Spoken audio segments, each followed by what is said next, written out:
Okay, now those are my two statues that I've got. The right-hand one is the one from Daniel 2. The one on the left-hand side, that's the Daniel 7 one. But what I did there is I put them on top of one another. And if it stands like that, you can easily draw the parallels to the people and they understand it much better.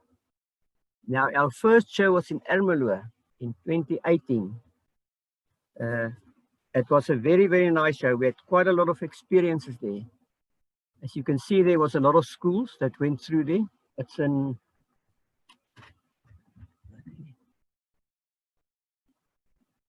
I see that. Does it change there by you, Louis? No, it hasn't. At the bottom of your screen, if you touch, you'll see arrows that you need to click on the bottom left-hand side of your screen, if you move your cursor over there.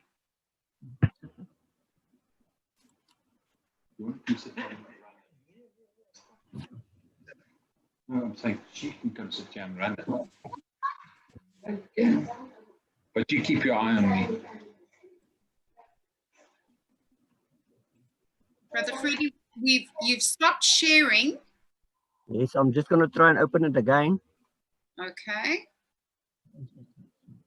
Hmm.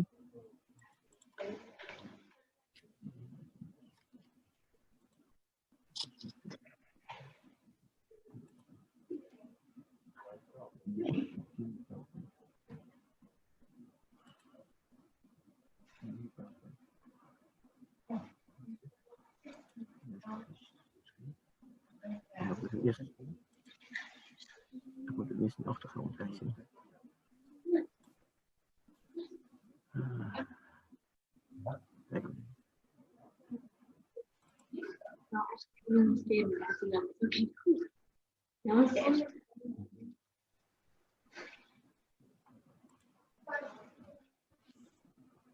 Llewellyn, does this look familiar?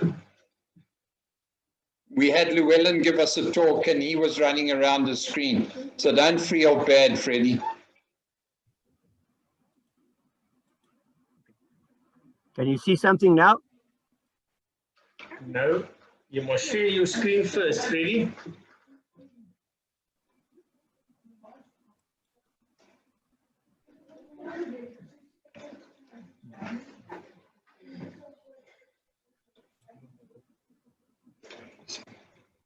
Back to where he was. Ja, but now he must play. Okay, Freddie, kyk of jy nou kan start onder. Of druk F5.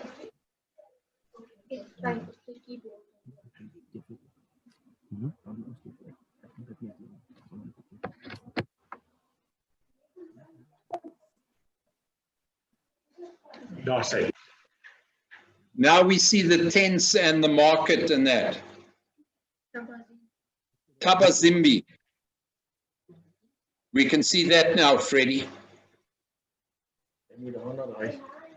Go down on the bottom on the left. There you are.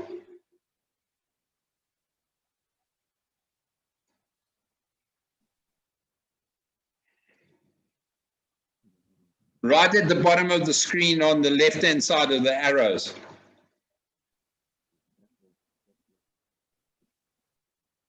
What can you see now? We can see the two images with Freddie and Tish from the Linde. And now the Ermelo. Okay, thanks. We're on the same spot now. Sorry, I've tried it earlier this week and it worked, and it must just be nerves. All right, that was Ermelo. It was our first show. It's an agriculture show. And I think at that particular show, we gave out 2,000 DVDs. It was Daniel 2, Daniel 7, Daniel 9, and Revelation 13 on the DVD. And roughly 1,500 books that we gave out. After that show, about a month after that, a lady phoned me and said that the book that I gave her, she went through that and she wants to speak to somebody in the church. Now, the book that I gave her was The Great Controversy in Afrikaans. And I thought that that lady stayed in Ermelo.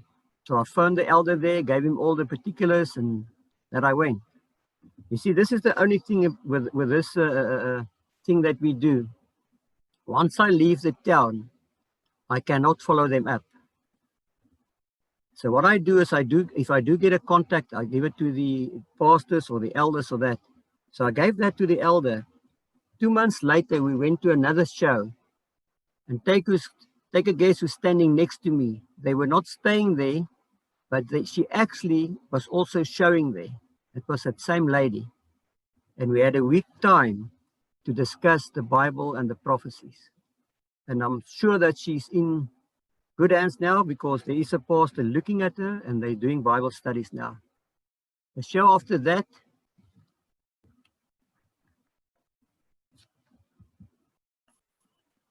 let me just see, I'm waiting it to change.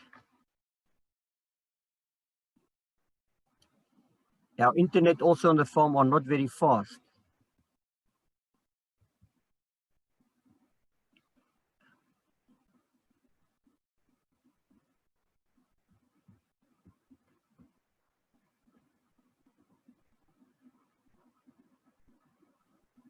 It's on to the Rand show. You've skipped through quite a few. I'm just waiting for my screen, because my screen are very, very slow. Okay, I just want to go back, otherwise but I can talk about the Rand show while we're there. Now, the Rand show in South Africa are the main big show. Normally, every year there's about over 200,000 people going there. And we spent 2 weeks there. We gave out a lot of DVDs and a lot of books. And there were 6 churches that take part in that venue. So all those churches were there, and they got a lot of contacts and people to follow up with. Yeah. And then after, see, every time that I click, it doesn't go on quickly.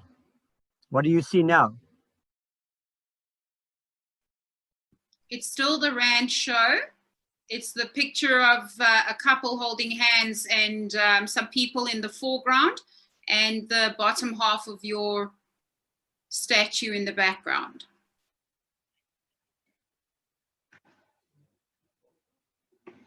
We noticed you've got some nice banners there that seem to explain the statue. We do also take them with to the shows. It also helps for people when when they just walk past to see it, and sometimes they don't come to the statues immediately.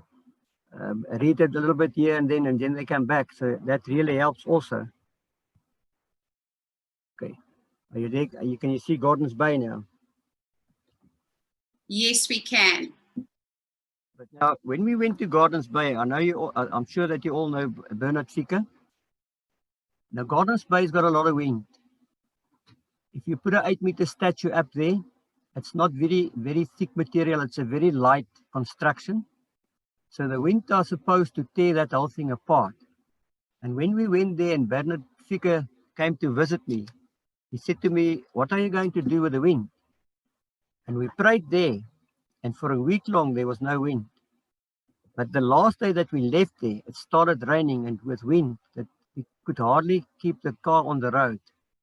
So you can just see the miracles of God every time that we go there. Wherever we went, every time that we start our vehicle up to go to shows and that, there's always miracles happening. Things that we see, things that we experience. Now, from Gardens Bay, we went to Namibia. My computer are very slow tonight. I cannot get it quicker. I'll talk to you and I'll see if it comes, and I'll take you to the photos.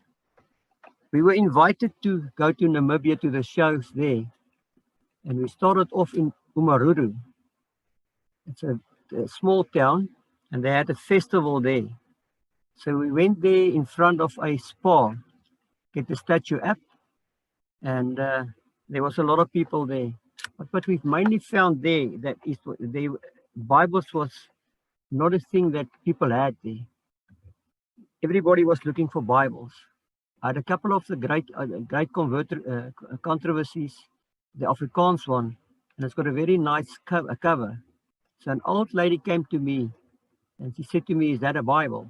So I said, "No, but it's stories. It's stuff that's connected with the Bible." And she said, "Can she please buy one?" So we gave her because we don't sell the stuff. And I said to her, "But can you read Afrikaans?" And she says, "No, I cannot read whatsoever." I said to her, "But now what are you going to do with this?" She said to me, "But she's got a son, and the son is in school, and he can read for her."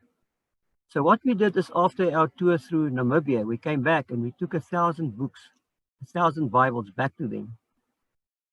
And it's strange, every place that you go, people are looking for Bibles. Now after Umaruru, I just want to go a couple of slides back. I want to tell you about a big miracle that we had there.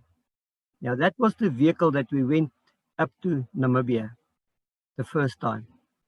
Now that's an old Mitsubishi. It's a very slow thing. It doesn't go fast. It goes about 90 kilometers an hour. So doing 5,000 kilometers with that, it does take some time. If you see with those two arrows there, we were traveling from Omaruru up to Walvis Bay because we were supposed to go to a place there and put the statues up there. And while traveling, the wind was blowing very, very strong that day. So I was concentrating on the road. It's a very narrow road. And the next minute, I just heard a bash, sounds of a glass and just iron rubbing together. And as I looked out of the window, there was a car pushing me off the road. We were doing about 90 kilometers. So she was also doing 90 kilometers. And as I lift my head up, there was a bakkie right in front of us. And I wanted to turn left out of the road, but my wife sitting next to me got such a fright that she pulled the steering, and that vehicle actually made a turn, like a 90-degree turn into that. It's desert sand. And the first thing that came into my mind, I said, "God, please protect us."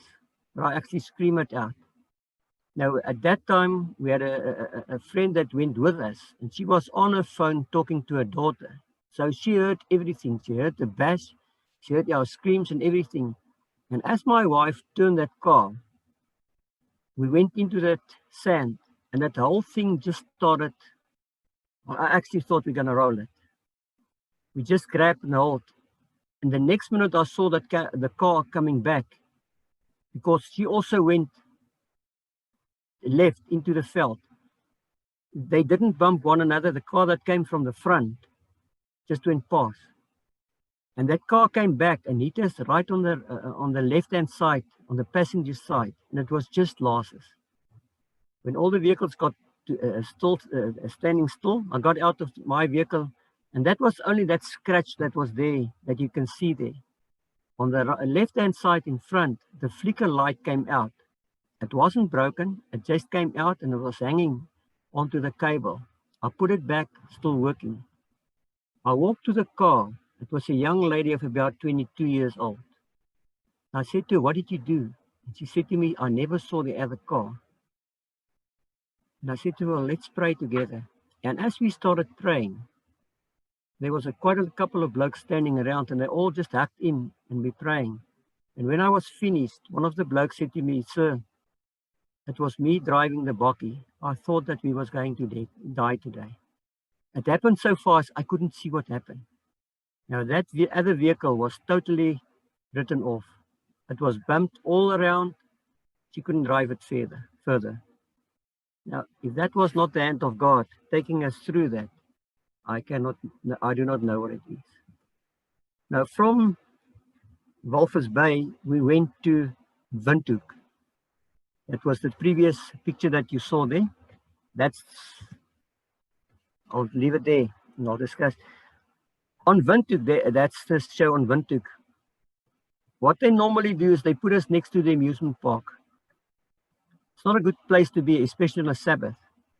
But it's a good place because that's where all the youngsters goes. And that's where all the people goes, especially late at night. And while we were standing there, that statue was just up.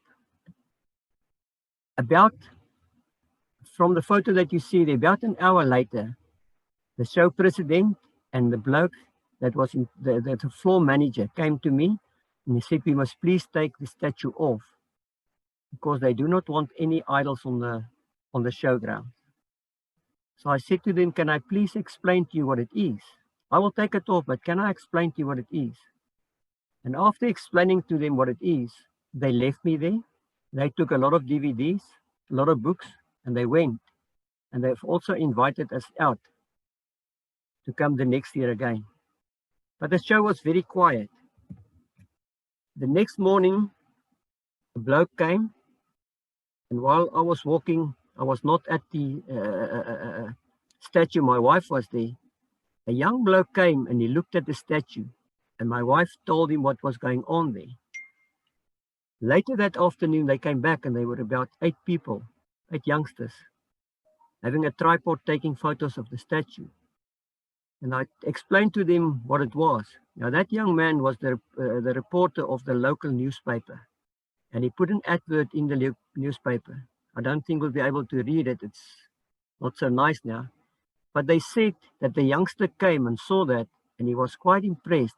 And he actually came for that. We were there for 2 weeks. For that 2 weeks, he came quite often to kind of have a look and brought some of his friends back. But a wonderful thing happened there. A pastor from Zimbabwe saw that newspaper, and he came to the show because he recognized that.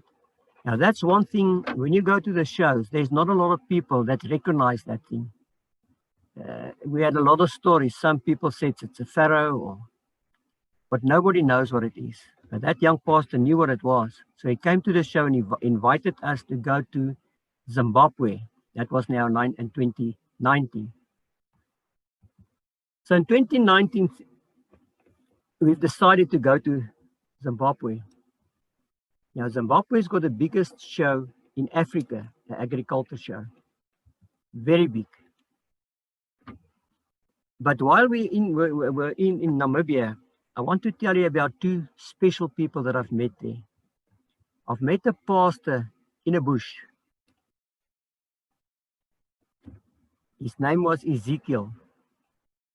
Now, Ezekiel was a pastor that had to do the whole of Namibia, the northern side of Namibia. Now, they're very far apart.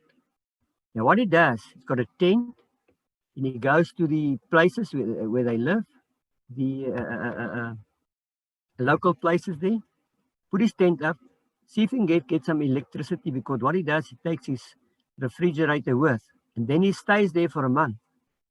And then what he does, he's got like a blanket. And you take 2 poles, you can see it on the right-hand side there. And he put like a little screen up there. And these chairs he put in front of those screens. And then in the afternoon, he put DVDs up for the kids. And when they do come and have a look at these DVDs, later the afternoon, the parents are coming to collect them. And then he's giving them Bible studies. Now, when I saw him that time, he has been, now that was in August 2018. He's been home twice that year. I've never seen a man so committed like that man.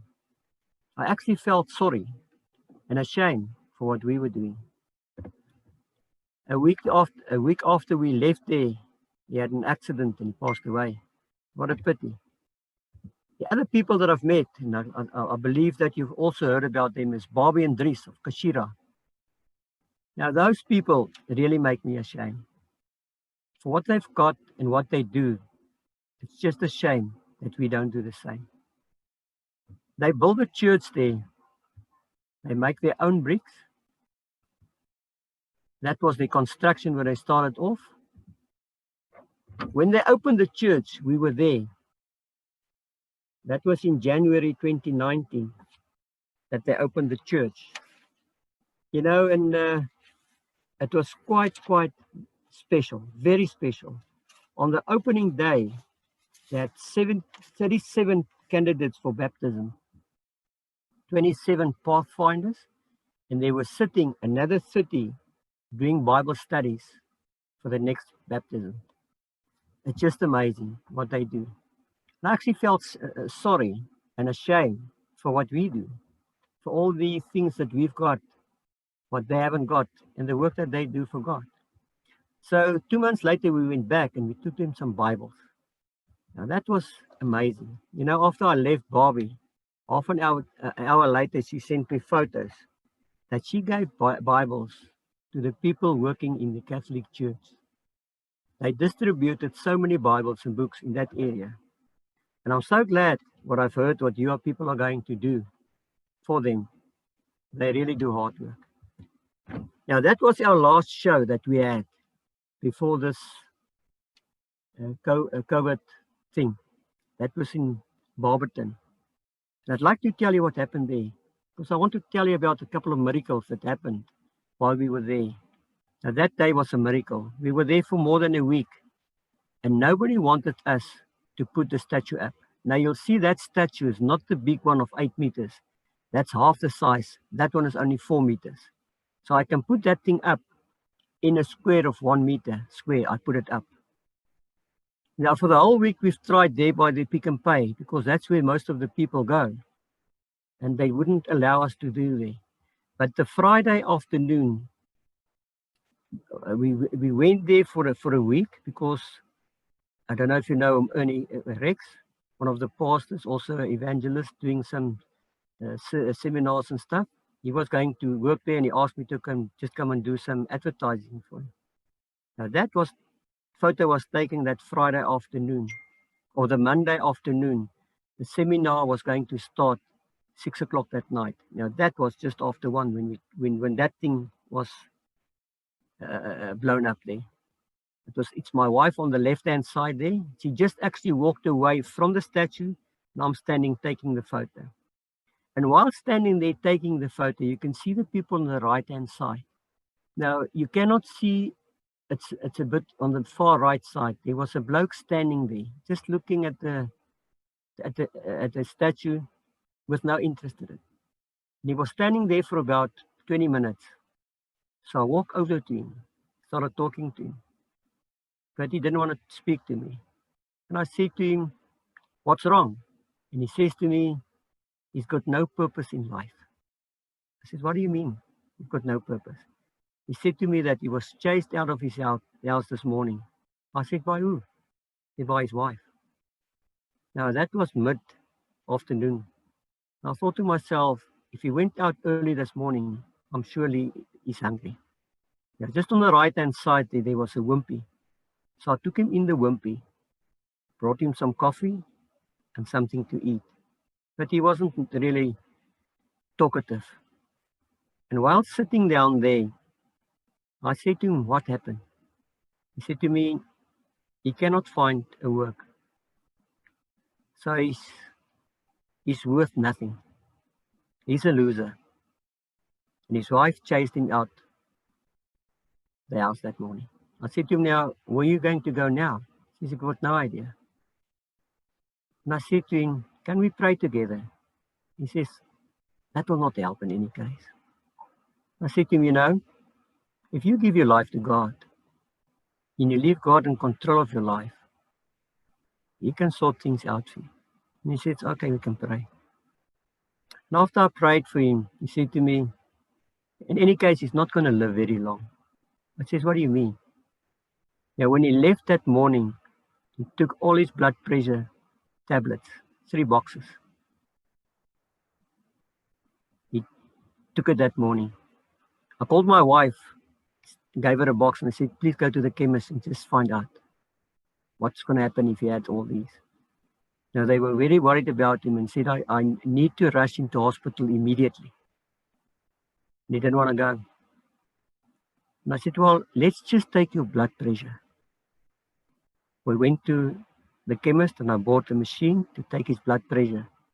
And his blood pressure was sky high. When he saw that, he got a fright and I took him to the hospital.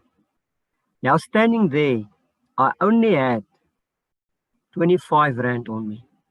I've paid his food and I had 25 Rand on me. As we came to the hospital, he had to book himself in, fill all the forms in. But he needed money to do that. Can you guess how much he needed? 25 Rand. I left him there because I need to go and help him earning. But later I went back and I saw the doctor, and the doctor said to me, it's just a miracle for him to live. Because if he had so many pills like that, his blood pressure was supposed to fall down, not go up. But it was just the opposite to him. And he just came into hospital because he was on the point of having a stroke, having a heart attack. Now, those are things that happened with us in these last 2 years. At the right time, at the right place. Now, that was just a miracle. Now, the biggest miracle that happened to us is when we went to Zimbabwe. I sold that at a van because it was too slow. And I got an Iveco camper, not a camper, a panel van that we converted into a camper. And we got it for 30,000 Rand. And that was not a miracle. I cannot tell you. Because, you know, when I've met Christ, I walked away from my work.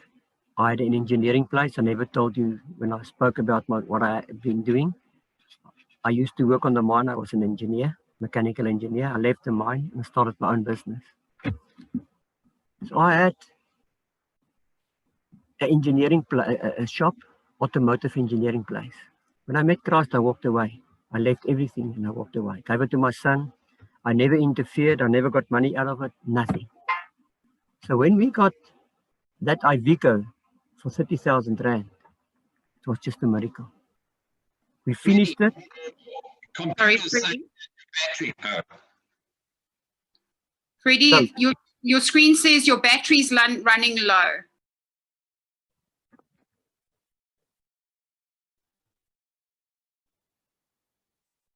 There we go. Thank you.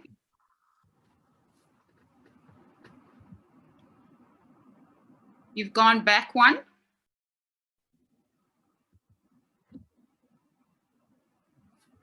When I was finished with the camper, we went on our way to Zimbabwe. Remember, we were invited when we were there in Namibia.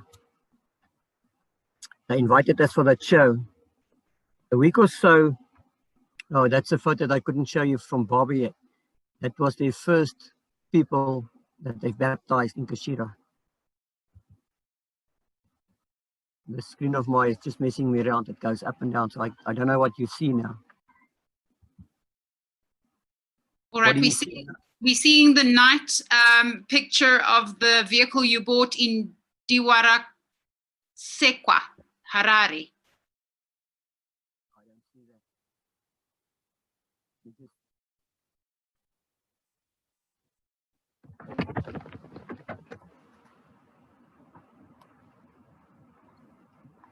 Let me just see if I can get the same picture here by me. All right, that's your first night. We see people sitting in the darkness. I'm on the same screen again. Well, we were invited to go there for the show. And about 2-3 weeks before we left here, the pastor phoned me and he said to me, would I please come while I'm there, just giving them some classes at night. And I said to him, about what? And he says, just about the statues, what you've got, what I've seen in Namibia. And I said, okay, that's fine. So as we've got there in Namibia, in Harare, they took us to the place where we were supposed to go and do the classes, but it was not classes. It was like a seminar, similar than what Ernie is doing and everything. Now that first night, we were supposed to start at 7 o'clock. They only picked me up 7:20. Now the roads in Harare are very bad. The potholes there are so big that you can hide a vehicle in it. So we had to travel about 20 kilometers outside of Harare, and the place name is Diwara Sekwa. So that takes you about an hour, hour and a half to get there. So when we got to the place, they never took us to the place because they told us that there was going to be a market tent with generators and lights and everything. As we got there, they put us in a house and we stayed there till 9:20 that night when they come and picked us again. Now you can just imagine taking us here from South Africa, and you know the situation in South Africa. I will never go into Soweto and go and preach there. Now this was similar to Soweto. Now we were sitting in a house. We don't know what's going on. I tell you, our nerves were shot that night. And when they picked us eventually up, I got to the place. It was about 9:30. And that's what I found there. People sitting there, no market tent, 2 lights. Those lights were not there. They were the street lights outside. There was nothing there. The only thing that was there, I don't know if you've seen that vehicle there, that was standing there with a lot of people. Now at that time, 9:30, my nerves were shot. There was no screen for a PowerPoint. There was no mic. There was nothing. There was about, I would say, 350 people there, close to 400. They picked me up on top of the bakkie. And as I was standing, one of the blokes, you can see him standing there now, took his cell phone out, put the light on, showed it over my shoulder and says, "You come up preach now."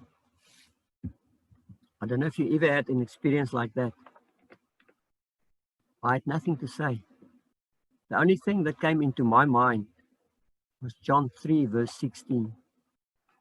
And I said to myself, but this can't be possible. I cannot tell him this. Is it possible for God to love them the same way as what the Bible says? And I felt bad about the idea that I had. So I opened my Bible and I read John 3, verse 16 to them. And I said a couple of words. I don't know what I've said. And we closed down. So as we went down now, that was now 11 o'clock that night. It was icy cold there. We got into the car and it was an hour drive back again. They said to me, now tomorrow morning we're not going to the show because they never had money to buy a place, a stand at the show. So I was quite disappointed with that. I never prepared myself to do a seminar. And as you can hear, I'm not very bilingual. I battle. It's difficult now tonight because everything doesn't work. It makes my nerve even worse. But standing in front of a lot of people, it really takes my nerves away. But while we were driving back, the pastor said to me that they've got another pastor to come and assist me. Now, if you're not a pastor, you're only an elder. And I know I haven't got all the knowledge of the Bible that most of the pastors and most likely most of you people have. I felt bad. And I thought to myself, why would they do that? Is this now a test for me just to see if I do know the Bible, if I do I speak right? And I thought to myself, if they've got a pastor, then I don't belong here. I'm going to leave tomorrow morning. So as we got to Harare, my wife went into the camper, into the bed. I couldn't sleep. So that whole night, I was fighting with God. And I said to God, I'm sure that He does not want me to be here. I'm sure that this is a thing that is in my head, something that I want to do. And I've asked Him for forgiveness. I will phone them in the morning, and then we will go back to South Africa. It was roughly just before midnight that I got a message, a WhatsApp message from South Africa. A lady sent me a song. And when I opened the song, it was quite a friendly song. So I just listened. I never listened to the words. It was just a tune. And after listening to that about 3-4 times, I listened to the words. And I stopped it. And I started from the beginning. And I realized that this song is actually a prayer. A prayer for what I need for that night. It says, will you walk with me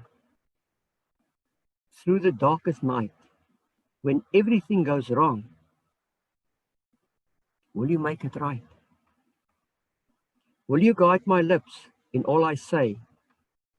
When I'm tired and weak, will you walk with me? And when I heard that, I went on my knees and I said, God, if you are sending me a prayer for this crusade here in Harare, I will stay. I'm not going to go. I will stay. But God, you must promise me you will touch my lips. Next night we were there in time.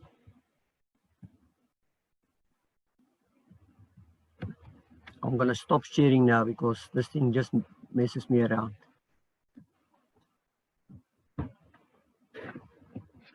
That following night we were there in time. 7 o'clock we're there. We started there. There's the market tent. There's the generators. There's the speakers. There's the sound system. The only thing that was not there was a screen for a PowerPoint. And I also met the bloke who was going to help me. What they've said to me that he works under me. So whatever I want to do, he must do. So I determine what we do. So I said, it's fine.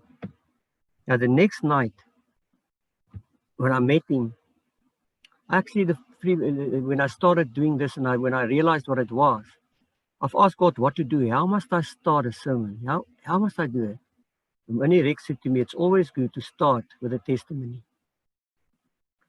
And I thought to myself, you know, the previous night when I had that verse, John 3, verse 16 in my mind, and I had all these bad ideas about them. So maybe they do not know God. So let me introduce them to God. And how can I do that?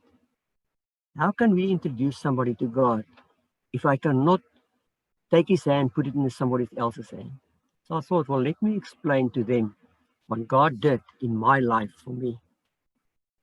So I gave them my testimony. And part of my testimony is that God does not want people to stay. I'll come one night again and I'll give you my testimony of what happened in my life. And then I will also tell you about that. But I've explained to them that God doesn't want us to divorce. After the sermon, the pastor came to me and said to me, thank you for what I've done. And he wants to ride with when we go back to our place. In the car, he started talking to me and he says to me, he is from South Africa, but he is a Zimbabwean. But he used this for a bus ticket to go to his place. That's why I accepted the offer to go there. He's not really there to come and help me. He's got other problems. And I said to him, now, what is that problem? He said to me, he was late yesterday because he was mugged and he was robbed. He's got nothing. He's got no ID book. He's got nothing on him. Not a passport or anything. No money, nothing. That's why he wasn't there the previous day. So he came there to come and divorce his wife. But on his way there, he asked God to give him a clear message, because he does not want to do what is not right in God's eyes. And thank me for what I just said to him tonight. I felt so bad. All the thoughts that I had the previous night, and all the thoughts that I had that I was not sent there by God. You know, sometimes we think and we don't realize what God's doing. Because if I had to do that first night, my testimony, the pastor wouldn't have heard it. And that's why everything went wrong that night. So that pastor could hear that next night. Well, we were there for 2 weeks. And when we left there, we left on the Sunday morning. Sabbath, we went to that place where we were having the crusade. And the president of Zimbabwe's conference were there. And they were baptizing people. They baptized 35 that were there by the crusade. And then for 3 months later, they were baptizing every Sabbath. There were people that they baptized from that series that we were there. Because they do it quite different the way that we do it. When they're having a crusade during the day, they're having classes in that tent. And at night time, we're having the series. So a lot of people sitting in their houses were listening over the speakers, because the speakers was also not inside the tent, they were outside, facing the community. Quite different from what we do. So that's what God did for us there in Zimbabwe. Yeah, my message tonight to you people is, we've got a command, Matthew 28, verse 19. We must do that. It doesn't matter where you do it. You don't need to go and do the way that we do. You don't need to go and buy statues. But wherever we are, we must spread the message. The return of God are very soon. We're going to see our Savior very soon. And we do not want to hear those ugly words. I do not know you. Thanks for what you're doing for Bobby and them. It's absolutely very, very nice. And also thank you for inviting me.